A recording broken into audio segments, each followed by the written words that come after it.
que la crainte de l'Éternel soit sur. Bonsoir, chers frères et sœurs. Nous vous saluons dans le nom puissant de Yoshua Mashiach, Jésus-Christ de Nazareth. Alors une fois de plus, nous sommes encore avec vous, afin que nous puissions nous encourager les uns les autres et nous aider à avancer dans le royaume de notre Seigneur et Sauveur Jésus-Christ de Nazareth. Et à l'entame, je souhaiterais qu'on élève la voix vers le Seigneur pour lui dire merci et lui recommander cet instant. Seigneur, à toi la gloire, à toi la puissance, à toi le règne, à toi les cœurs, à toi nos vies. Fais ton œuvre, Adonai, par le moyen de ton esprit. Nous voulons te recommander cette émission et l'honorer qui nous est consacré.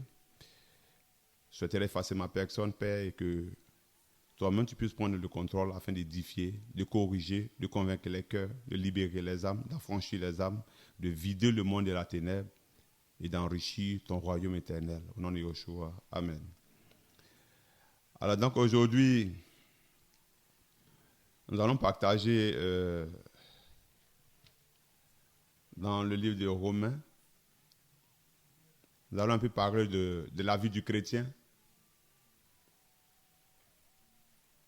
Et nous allons lire dans le livre de Romains 12.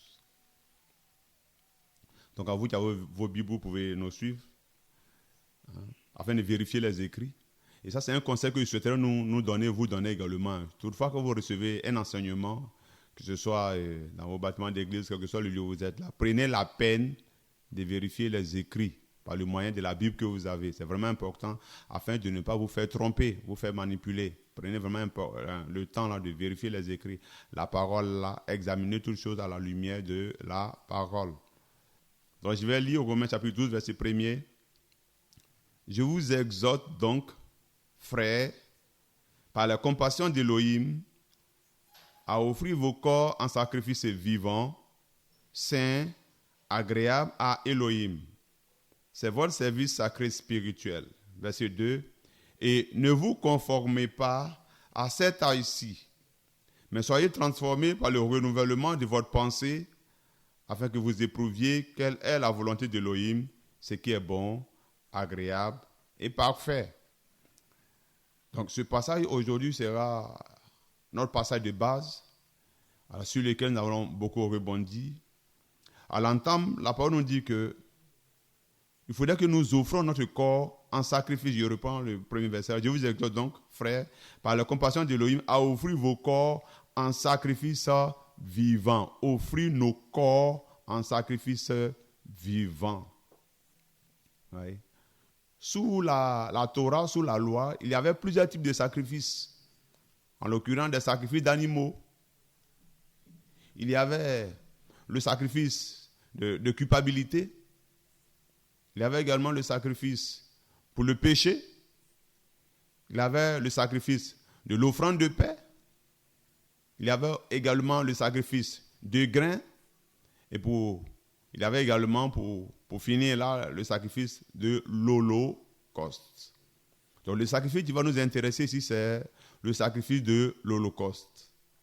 Ce sacrifice consistait à prendre un animal, soit un taureau, une chèvre ou un agneau, et à le mettre sous l'autel, à le brûler jusqu'à la fin. C'est-à-dire que l'animal était consumé carrément par le feu. Et Yahweh, le Dieu vivant, prenait plaisir. Cette odeur-là était un parfum tranquillisant pour Yahweh. Ça apaisait Yahweh. L'odeur-là de ce sacrifice était vraiment agréable au Seigneur, le sacrifice d'Holocauste. Donc, comme tantôt je le disais, l'animal était consumé en intégralité, brûlé en intégralité. Le Seigneur prenait tout. Alors, sous la grâce, nous n'allons pas offrir des sacrifices d'animaux. Le Seigneur allait se donner à la croix pour s'offrir comme holocauste, comme sacrifice pour nous. Donc, plus question maintenant de faire des sacrifices d'animaux comme certains continuent à le faire. Aujourd'hui, le sacrifice que le Seigneur nous demande là, c'est le sacrifice de nous-mêmes, notre propre vie, chers frères, chers sœurs. À nous chrétiens, le Seigneur nous invite, selon ce verset-là, selon ce passage-là, à sacrifier notre propre vie. En réalité, nous devons sacrifier notre propre vie en holocauste. Ce sacrifice ne consiste pas à allumer de feu et à nous mettre là-dessus, afin que le feu puisse nous brûler jusqu'à épuisement. Non, mais ce sacrifice-là consiste à donner notre être entier au Seigneur. Notre vie au Seigneur. À renoncer aux œuvres du monde. Oui. À nous abandonner complètement au Seigneur. À nous mettre à part, à nous consacrer. En fait, ce sacrifice consiste à nous consacrer intégralement au Seigneur. À offrir toute notre vie au Seigneur. Tout notre temps au Seigneur. Nos pensées au Seigneur. Chaque membre de notre corps au Seigneur. Et c'est ce sacrifice de notre vie-là qui sera agréable au Seigneur. Donc le Seigneur nous invite à vraiment nous offrir à lui. Le Seigneur veut ton être, il veut également mon être. Pourquoi? Mais pour y faire résider son Esprit Saint. Pour pouvoir t'utiliser et que tu sois une bénédiction. C'est pourquoi le Seigneur va dire dans le livre de Luc. Luc 9, après le verset 23, il dit que celui qui veut venir après moi là, renonce à lui-même. Ça voudrait dire quoi? Suivre le Seigneur Yahushua, le Seigneur Jésus-Christ, c'est se sacrifier, abandonner nous-mêmes nos objectifs, abandonner nos visions, abandonner nos comportements, à renoncer à nous-mêmes et à rechercher tout ce qui est du ciel. À rechercher, comme le Seigneur l'a dit dans le livre de Matthieu, chercher premièrement le royaume de l'Élohim et sa justice. Donc, à rechercher le royaume du Seigneur. Donc, dans ce passage-là, le Seigneur disait de renoncer et ensuite de porter, que chacun puisse porter sa croix. Mes chers frères et sœurs, nous voyons que le Seigneur est notre modèle. Il a lui-même porté sa croix. Quelle a été la finition, la finalité? Il a été crucifié sur cette croix-là. Il s'est offert en sacrifice à la croix de Golgotha. Et également nous invite, nous également, à porter notre croix. Vous pensez, on pense que c'est pourquoi? C'est pour également être crucifié sur cette croix-là. Le sacrifice de nos vies. Offrir nos vies entièrement au Seigneur. Donc mon frère, toi tu m'entends, ma soeur, toi tu m'entends, qui dis être chrétien, il faudrait que tu puisses t'investir dans l'œuvre à laquelle le Seigneur t'a appelé. Il faudrait que tu puisses donner tout ton corps au Seigneur, toute ton âme au Seigneur, toutes tes pensées au Seigneur, ton travail au Seigneur, ta famille au Seigneur, ta maison au Seigneur. Tu puisses vraiment tout consacrer au Seigneur. Le sacrifice que le Seigneur veut aujourd'hui, là, ce ne sont pas les sacrifices d'animaux, mais le Seigneur veut le sacrifice de ta vie. Il veut posséder ta vie. C'est pourquoi dans le livre de Galates, de Galates 2, le Seigneur va dire ceci. Galates 2, 20, le Maître nous dit ceci. Et je suis crucifié avec Christ, avec Mashiach. Et si je vis, ce n'est plus moi qui vis, mais c'est Mashiach qui vit en moi. Mashiach, c'est Christ. C'est son nom hébreu en fait. Donc la parole dit que je suis crucifié avec Christ. Si je vis, ce n'est plus moi qui vis, mais c'est Christ qui vit en moi. Oui. Donc se sacrifier, c'est laisser Christ vivre en toi. C'est laisser la parole eau de vie, la parole du Seigneur vivante là, couler en toi. C'est accepter le message du Seigneur. Être obéissant à la loi du Seigneur. Se laisser façonner et éduquer par le Seigneur. Donc nous ne pouvons plus marcher comme nous voulons ou bien faire les choses comme nous le sentons, comme nous le désirons. Parce que c'est le Seigneur lui-même qui, dorénavant, vit en nous. Le sacrifice de nos vies. Donc notre vie doit être en conformité avec la volonté du Seigneur. Dans le livre de 2 Corinthiens, dans le livre de 2 Corinthiens, le Seigneur va dire ceci. 2 Corinthiens chapitre 6. Verset 15, le Seigneur va... Plutôt 1 Corinthiens chapitre 6. Désolé. 1 Corinthiens 6.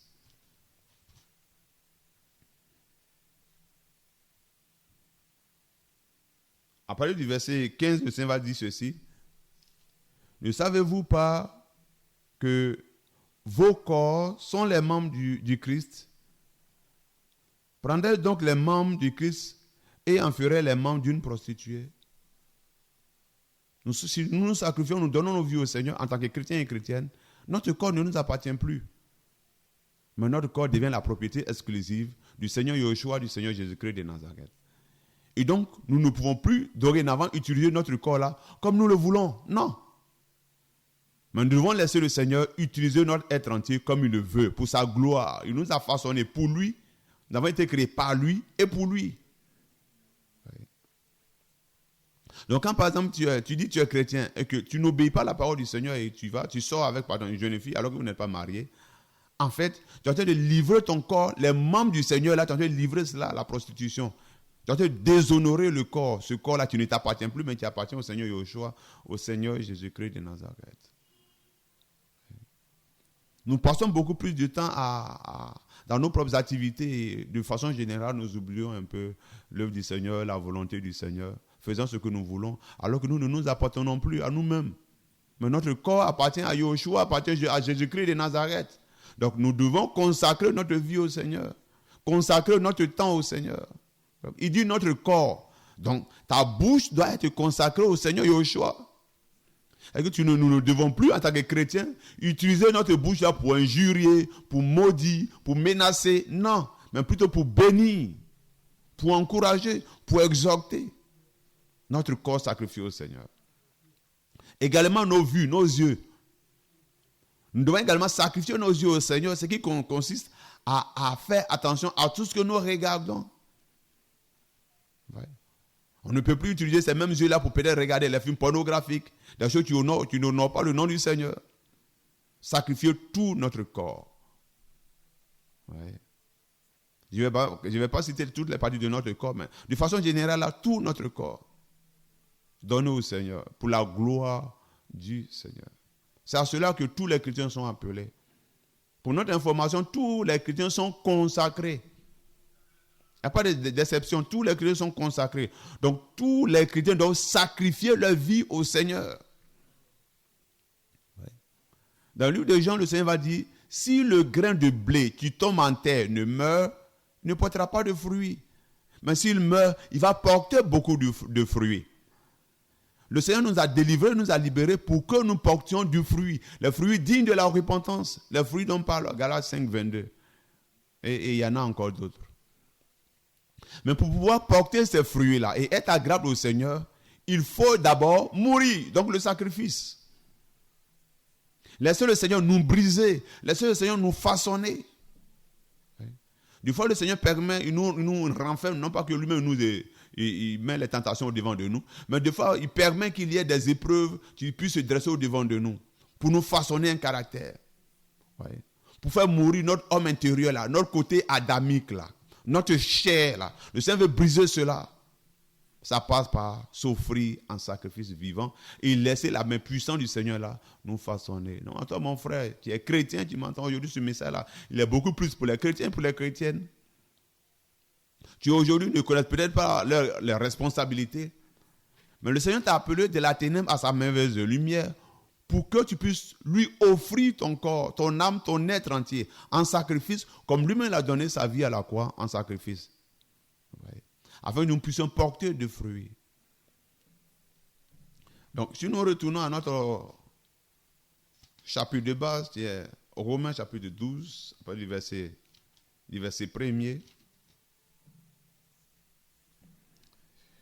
En plus d'offrir notre corps en sacrifice vivant, à partir du verset 2, le Seigneur dit, et ne vous conformez pas à cet âge-ci. Ah, chers frères et sœurs, ne vous conformez pas. Le Seigneur nous invite à ne pas être conforme. La conformité, là, ça voudrait dire même chose. Il ne faudrait pas que nous soyons pareils, nous soyons à l'identique. Qu'on soit conforme à ce monde actuel-là. Il ne faudrait pas qu'on accepte qu'on épouse ce monde actuel-là. Il ne faudrait pas qu'on ait le comportement des païens. On ne doit pas se conformer. Nous ne devons pas courir derrière les choses éphémères de ce monde-là. Ouais. C'est vraiment important de ne pas se conformer. Mais de façon générale, là, l'Église qui devait être la lumière du monde n'éclaire pas de façon générale, mais elle se fait impacter. L'Église se conforme au monde. Non, ça ne doit pas être ici. Nous, en tant que chrétiens et en tant que corps du Mashiach, temple du Saint-Esprit, nous ne devons pas nous conformer au siècle présent. C'est à nous d'impacter les gens du dehors. Nous ne devons pas laisser les gens du dehors nous impacter par le péché, par les impuretés, par l'idolâtrie, par la convoitise, par l'orgueil. Mais plutôt, c'est à nous, chrétiens, d'impacter parce que nous sommes la lumière. C'est à nous d'éclairer, c'est à nous de montrer le modèle. Et ce n'est pas à nous de copier le modèle du monde. Le Seigneur dit, ne vous conformez pas. Chers frères et sœurs, ne nous conformons pas à ce siècle-ci. Ne courons pas derrière ces bling-bling que nous présente le monde là. Vous ne voyez pas qu'aujourd'hui, tout miroir, tout brille. Regardez tout ce qui sort maintenant. Tout ce qui est créé maintenant, ça brille. Pourquoi? Pour inciter à la convoitise. Mais nous ne devons pas nous attacher à cela. Nous devons plutôt nous attacher au royaume d'Élohim. Nous devons plutôt nous impacter le monde pour que le monde soit sauvé par la grâce du Seigneur. Ouais. Mais si toi tu deviens conforme au monde, le Seigneur te vomira. Parce qu'il va dire ceci dans le livre de Jacques. Le Seigneur va nous dire ceci dans le livre de Jacques. Il ne veut vraiment pas que nous soyons conformes à ce monde-là. Qu'on se comporte comme ce monde-là. Qu'on vive comme les gens des nations. Qu'on vive comme les païens. Non. On a reçu Yeshua Jésus-Christ comme Seigneur et Sauveur. Il est saint. Donc notre modèle là, c'est le Seigneur Jésus et non le monde. D'ailleurs, le Seigneur va dire dans le livre de Jean que lui, sa patrie n'est pas de ce monde-là. Son monde n'est pas de ce monde-là. Toi, chrétien qui m'entends, toi, mon frère, ma soeur qui m'entend, parce que ayant reçu le Seigneur Yeshua, Jésus-Christ comme Seigneur et Sauveur, tu n'es plus de ce monde. Tu es du ciel. Donc, tu es sur cette terre-là, mais tu es de passage. Nous sommes des étrangers et des voyageurs sur cette terre. Mais si tu te conformes à ce monde-là, tu ne vas plus recevoir le royaume éternel. Mais tu vas rester. Alors que ce monde passe, sa convoitise passe, tout ce qui est dans ce monde-là passe. Donc, si toi, tu te conformes à ce monde, toi également, tu vas passer. Le Seigneur va dire ceci dans le livre de Jacques, chapitre 4, à partir du verset 4. Il dit, adultère et femme adultère, ne savez-vous pas que l'amitié pour le monde est inimitié contre Elohim? Celui dont tu veux être ami du monde se rend ennemi d'Elohim. C'est clair, le message est clair. Si tu veux être ami du monde, si tu veux te conformer à ce monde-là, si tu veux suivre ce monde-là, si tu veux suivre ce système de Babylone-là, la parole dit que toi, automatiquement, tu deviens ennemi du monde. Parce que tout ce qui est dans ce monde-là n'honore pas le Seigneur, ne glorifie pas le nom du Seigneur.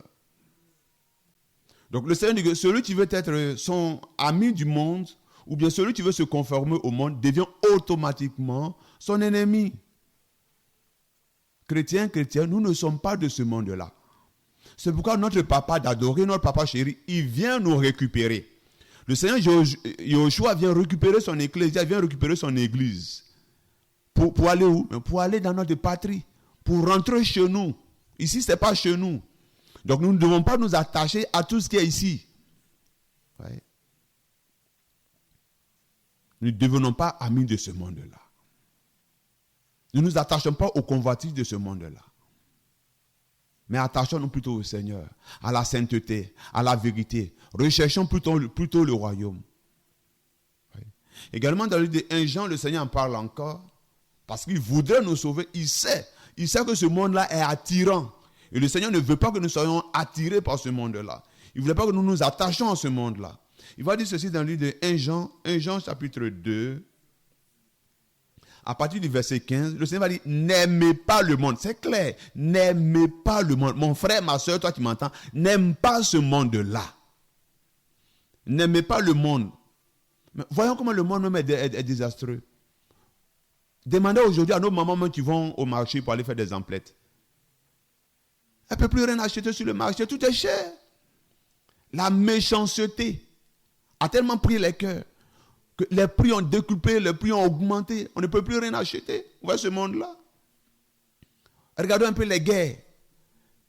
Des enfants qui, à cause de la méchanceté, à cause de la cupidité, sont devenus orphelins. Des mamans qui sont devenues veuves.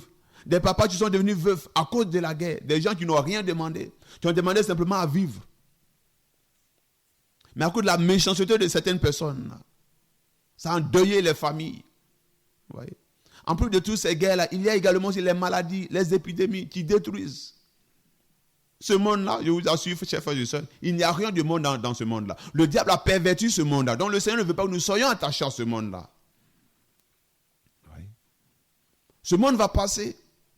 Les tremblements de terre. Oui. Aujourd'hui, le Seigneur voudrait que nous puissions aider les veuves, nous puissions aider les orphelins. Mais regardez comment l'humain est devenu méchant. On les a abandonnés, on les a rejetés. Ça à peine même si on s'en occupe. Pourtant, ça dit, aime ton tu aimeras ton prochain comme toi-même. Donc en résumé, dans ce monde-là, il n'y a vraiment rien de bon, rien qui est attirant. Donc il ne faut pas voir toutes ces voitures bling-bling, là, toutes ces grosses maisons, tout ça, ça va passer, c'est éphémère. Donc le Seigneur n'aimait pas le monde, ni les choses qui sont dans le monde. Si quelqu'un aime le monde, l'amour du Père n'est pas en lui. Le Seigneur dit, si toi tu aimes le monde là, si tu es attaché à ce monde-là, l'amour de l'Élohim vivant n'est pas en toi. Le Seigneur va poursuivre pour dire, parce que tout ce qui est dans le monde, la convoitise de la chair. Voici ce qui est dans le monde, la convoitise de la chair. La chair convoite quoi? L'adultère, le vol, le mensonge. Vous voyez les œuvres de la chair là? Les fruits que produit la chair, des fruits pourris, qui conduisent tout droit dans le lac de feu. Donc le Seigneur ne voulait pas que nous puissions nous attacher dans ce monde-là, parce que le monde est rempli de convoitises. La convoitise de la chair. Je ne sais pas également de la convoitise des yeux. Regardez comment nos yeux sont sollicités par le diable. Vous voyez? Également de l'orgueil de la vie. Regardez comment l'orgueil. Le Seigneur nous dit que cela n'est pas de lui. Il dit tout cela, ça vient du monde. Et le monde passe avec sa convoitise, mais celui qui fait la volonté d'Élohim demeure pour l'éternité. Donc le Seigneur dit que le monde va passer. Les belles voitures là vont passer. Les grosses villas là vont passer. Les piscines là, tout ça, ça va passer. Vous voyez? Les smartphones, tout ça, ça va passer. Les Android, tout ça, ça va passer. Vous voyez? Toutes ces choses-là qui nous attirent aujourd'hui, ça va passer. Tous ces vêtements-là, ces modes auxquels on est beaucoup attaché, tout ça, ça va passer. Vous voyez? Ces bijoux vont passer. L'or, ça va passer. L'argent qui est fait à l'effigie de César et aujourd'hui des dirigeants de nos sociétés, tout ça va passer. Donc le Seigneur dit, le monde va passer. Tout ce qui est également dans le monde va passer. Donc si toi tu es attaché au monde et à tout ce qui est dans ce monde-là, tu vas également passer, mon frère, ma soeur. Mais le Seigneur va finir pour dire, et le monde passe avec sa convoitise, mais celui qui fait la volonté d'Élohim demeure pour l'éternité. Le monde va passer. La parole du Seigneur ne passera jamais. Le royaume du Seigneur ne passera jamais. Ceux qui ne vont pas se conformer à ce siècle présent, qui vont s'attacher au Seigneur là, ne passeront jamais. Je voudrais que vous également, vous ne passez jamais. Et pour y parvenir là, c'est de ne pas vous attacher à ce monde-là. Oui. Le Seigneur vous aime, chers frères et sœurs. Mais ce monde-là va passer. Donc, primo, le Seigneur nous invite à offrir notre corps en sacrifice vivant.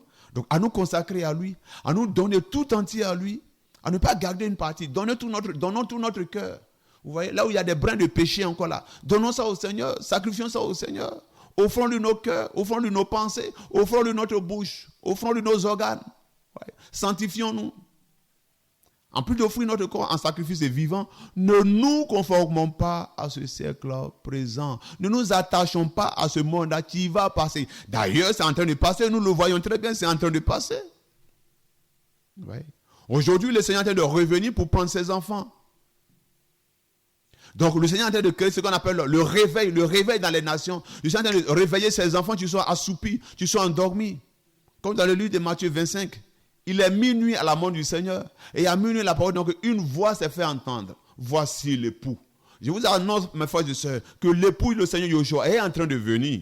Notre bien-aimé, le doudou d'amour, le Seigneur Yoshua, Jésus-Christ de Nazareth, est en train de venir pour libérer son peuple. Pour juger le monde et libérer son peuple. Vous voyez? Donc, il n'est plus question de s'attacher au monde, mais il est question de se consacrer au Seigneur. Il est question de donner toute sa vie au Seigneur, de sortir des liens du péché, de sortir des liens de concubinage. Parce que ça, c'est l'un du péché qui détruit le monde, qui détruit notre société. Là où les parents ne sont pas mariés et vivent ensemble. Ça, c'est le péché. À toi, mon frère, tu peux te retrouver dans cette situation-là. Répands-toi. Demande pardon au Seigneur. Oh, papa tellement rempli d'amour. Il va te pardonner, il va t'aider. Il va t'aider. Et sors de là, sors de là. À vous, les jeunes filles ou les jeunes gens qui m'entendez, tu veux être encore dans copain, copine. S'il vous plaît, sortez de là. Vous vous salissez, vous vous souillez devant le Seigneur. Vous mourrez comme ça, c'est pas bon. Vous allez passer comme le monde également passera. Mais le Seigneur veut que vous soyez sauvés. Il veut que nous soyons sauvés. Il ne veut pas qu'on puisse se mélanger à ce monde-là. C'est pourquoi il va dire ceci dans le livre d'Apocalypse, chapitre 18. Le Seigneur va dire ceci dans le livre d'Apocalypse, chapitre 18. À partir du verset 4. Le Seigneur dit ceci. Et j'ai entendu une autre voix du ciel disant, sortez d'elle, mon peuple, afin que vous ne participiez pas à ses péchés et que vous ne receviez pas une part de ses flots. Le Seigneur nous invite à sortir de ce système-là, à sortir du péché, à sortir de ce monde-là. Bien que physiquement nous y sommes, mais nous ne devons pas épouser le système de ce monde-là. Vous voyez ce système-là, aujourd'hui, ce système-là dit, garçon peut marier garçon. Femme peut sortir avec une femme, femme peut marier femme. Quelle abomination! Donc nous ne devons vraiment pas nous attacher à ce système-là. À ce monde-là, il y a tout ce qu'il y a dedans. Il n'y a rien de bon dans ce monde-là. Il n'y a que la souffrance, il n'y a que la galère, il n'y a que les maladies. Vous voyez, chers frères et sœurs. Le Seigneur va également nous enseigner dans le livre de 2 Corinthiens. Le maître, parce qu'il nous aime, le Seigneur va nous dire, ce sont des conseils que le Seigneur nous donne, afin que nous puissions vraiment nous examiner, régler notre vie, sortir du péché. Dans le livre de 2 Corinthiens, chapitre 6, à partir du verset 17, le Seigneur dit, c'est pourquoi sortez du milieu d'eux et séparez-vous. Vous voyez la séparation. Sortez du milieu d'eux et séparez-vous, dit le Seigneur. Ne touchez pas à ce qui est impur et je vous recevrai avec bonté. Le Seigneur veut qu'on sorte de ce système de Babylone. Vous voyez?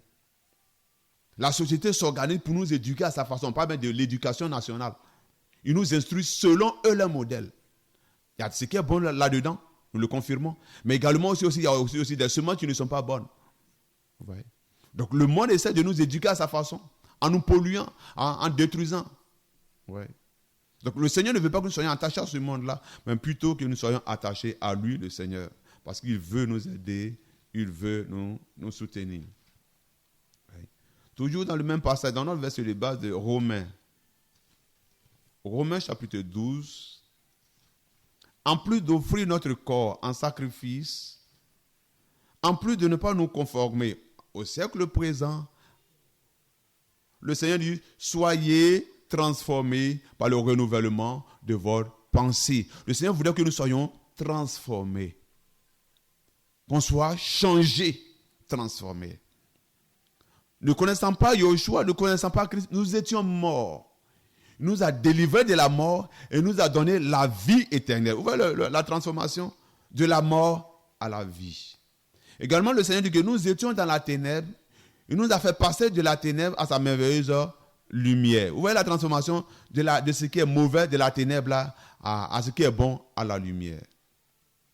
Également, le livre de 2 Corinthiens, chapitre 5, verset 17 nous dit, si je suis en Christ, je suis devenu une nouvelle créature. Les choses anciennes sont passées.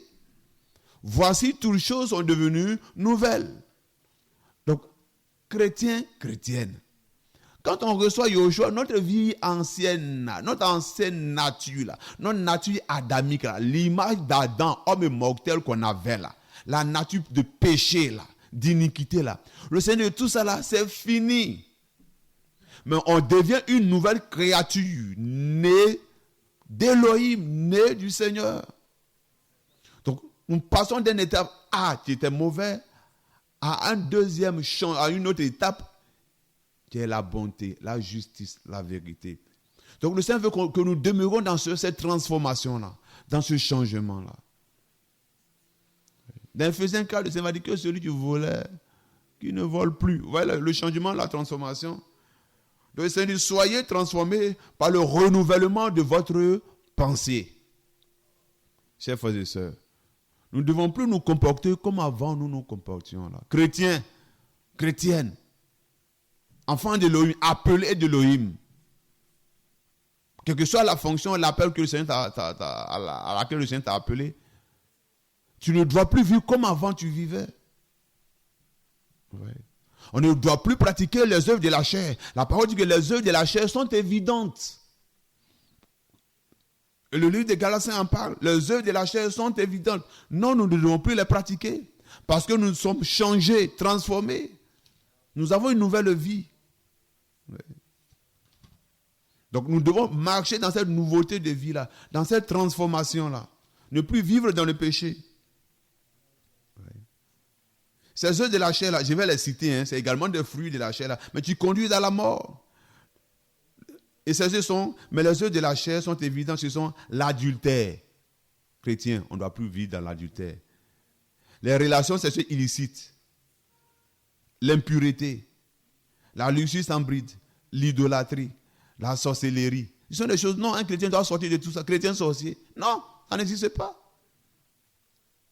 Les inimitiés, les querelles dans palabres, non, on n'est pas venu pour faire des palabres. La jalousie, les animosités, les esprits des partis, les divisions, les sectes, les envies, les meurtres, l'ivrognerie.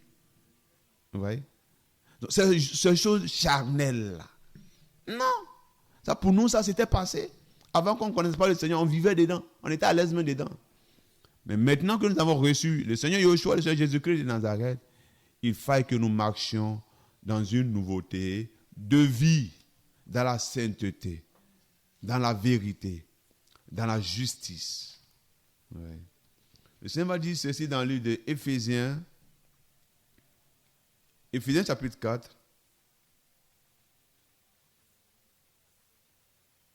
Éphésiens chapitre 4, le Seigneur va dire après du verset 20. Il dit, mais vous, ce n'est pas ainsi que vous avez appris le Mashiach, ou bien Christ, si toutefois vous l'avez entendu et avez été instruit par lui, conformément à la vérité qui est en Yeshua. À vous dépouiller pour ce qui est de votre conduite précédente. Le Seigneur veut que notre comportement avant là, notre façon de faire les choses avant là, notre caractère avant là. De se dépouiller de cela, de se débarrasser de ça, d'abandonner de cela. Je reprends à partir du verset 22 là. À vous dépouiller pour ce qui est de votre conduite précédente, du vieil être humain qui se corrompt selon les désirs de la séduction. À vous laisser renouveler. À vous laisser renouveler par l'esprit dans votre pensée.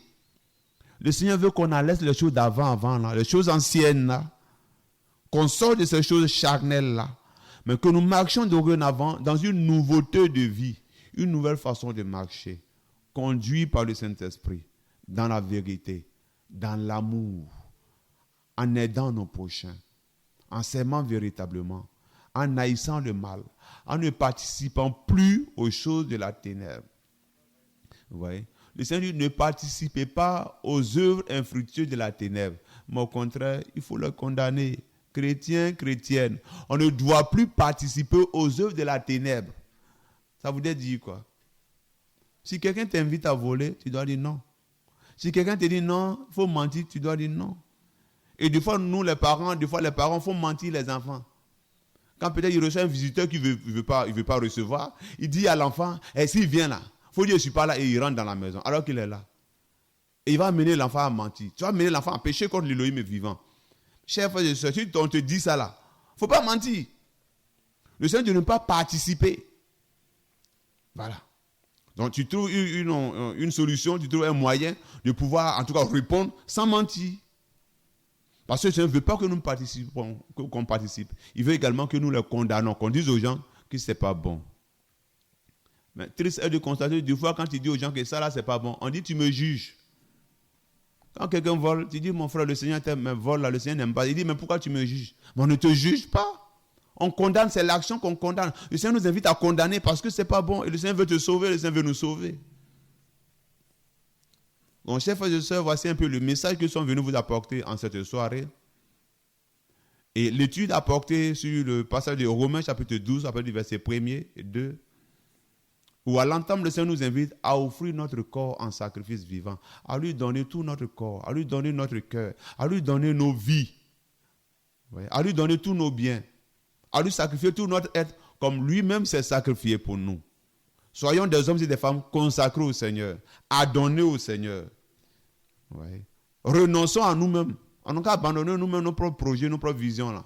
Et allons au pied du Seigneur qui va nous donner lui-même ses propres. Il dit, vos voix ne sont pas mes voix. Vos pensées ne sont pas mes pensées. Vous voyez pourquoi on doit se consacrer, se sacrifier au Seigneur. Et quand on se sacrifie au Seigneur, il va ôter nous-mêmes nos pensées, il va ôter nous-mêmes nos propres voix, et il va nous donner ses voix, il va nous donner ses pensées, il va nous donner son cœur, sa volonté. Ouais. En plus de nous sacrifier au Seigneur, de sacrifier notre corps au Seigneur, le Seigneur ne veut pas que nous nous conformions à ce monde présent-là. Le Seigneur dit qu'il ne faut pas, on va faire la même chose comme les autres. C'est-à-dire que si les autres volent, toi, tu ne dois pas voler. Vous voyez? Si les autres vont peut-être dans les boîtes de nuit, ils vont aller boire, s'enivrer, alors que le Seigneur ne veut pas qu'on s'enivre, toi, tu ne dois pas faire comme ça. Vous voyez? Si les autres ont une copine, deux copines, trois copines, un gars, deux gars, trois gars, toi, tu ne dois pas faire comme ça. Tu dois te sanctifier. Tu dois t'abstenir. Tu dois te préserver. Ton corps appartient au Seigneur. On ne doit vraiment pas se conformer. Et le Seigneur dit, si tu te conformes là, tu deviens son ennemi. Je ne pense vraiment pas que, frères et sœurs, vous voulez être les ennemis du Seigneur. Il est le Tout-Puissant. Pouvons-nous contester contre lui? C'est pourquoi nous voulons nous encourager, vous encourager à ne pas vous attacher au monde, à ne pas aimer les choses qui sont dans le monde là. Parce que toutes ces convoitises là vont passer. Toutes ces choses qu'aujourd'hui le monde nous présente là, ça va passer. Vous-même, vous savez, il y a combien de mots qui sont venus, qui sont passés. Et les mêmes choses, la rébellion, ça va, ça vient, ça va, ça vient. Mais ça va passer définitivement. Ouais. Avant, imaginez un peu, avant la télévision qu'on utilisait là. Mais aujourd'hui, si on utilise ces gens de moniteurs là, on dit maintenant les télévisions qui sont plat. Ça n'a rien à voir avec avant. Donc ça passe. Oui. Avant, on utilisait les téléphones avec des fils. Dans toute la Côte d'Ivoire, les fils là passaient de partout.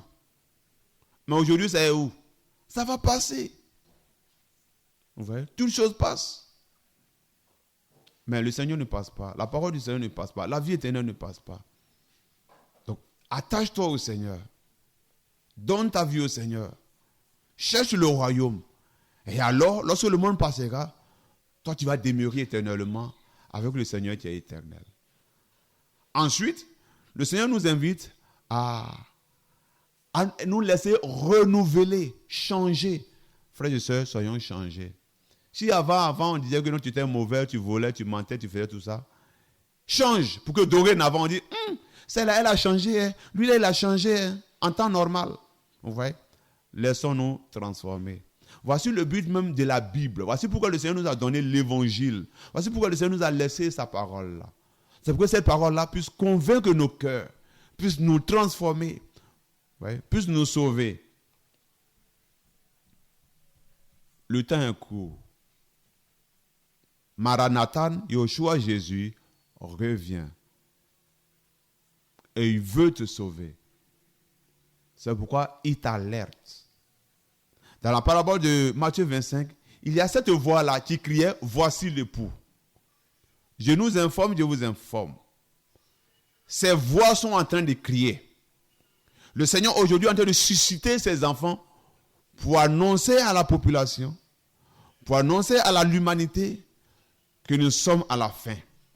Que l'Antichrist est là. Son système est là. Son système est déjà révélé. Mais il ne reste que la manifestation physique de l'Antichrist, la présentation physique. C'est ça qui reste. C'est pourquoi vous voyez que le monde est agité.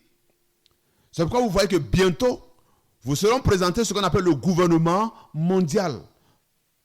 Vous voyez, qui à la tête sera l'Antichrist. Donc nous sommes quasiment à la fin.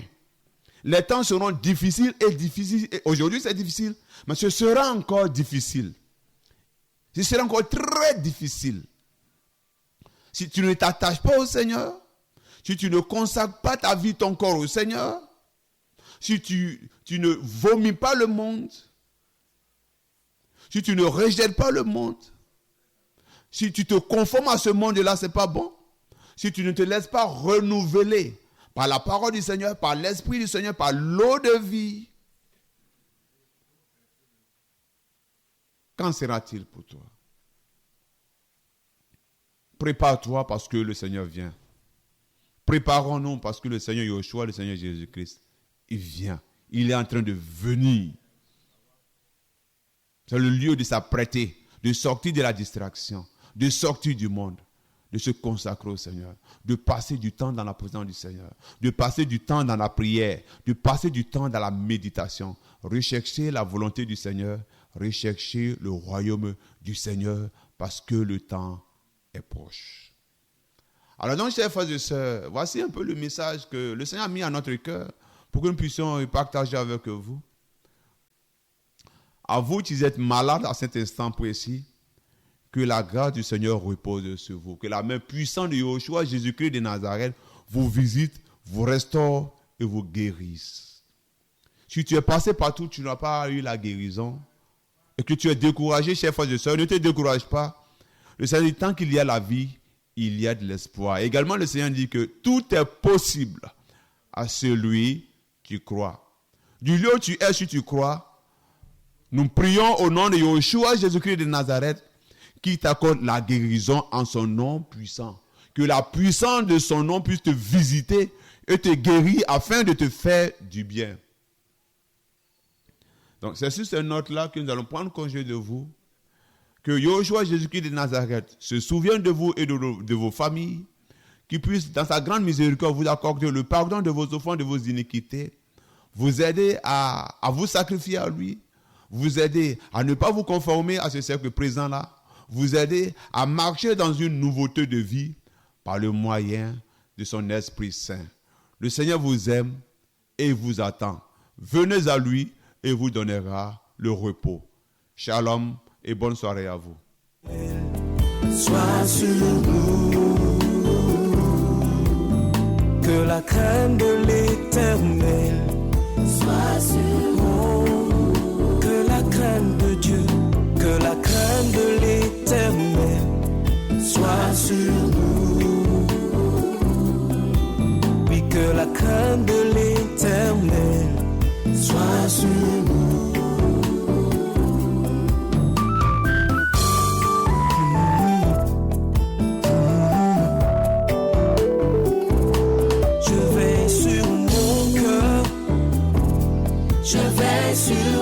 Garde ton cœur plus que toute autre chose.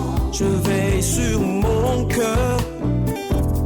Je veille sur mes motivations. Car il n'y a chez l'Éternel ni iniquité, ni égard pour l'apparence des hommes, ni acceptation des présents. Il n'y a chez l'Éternel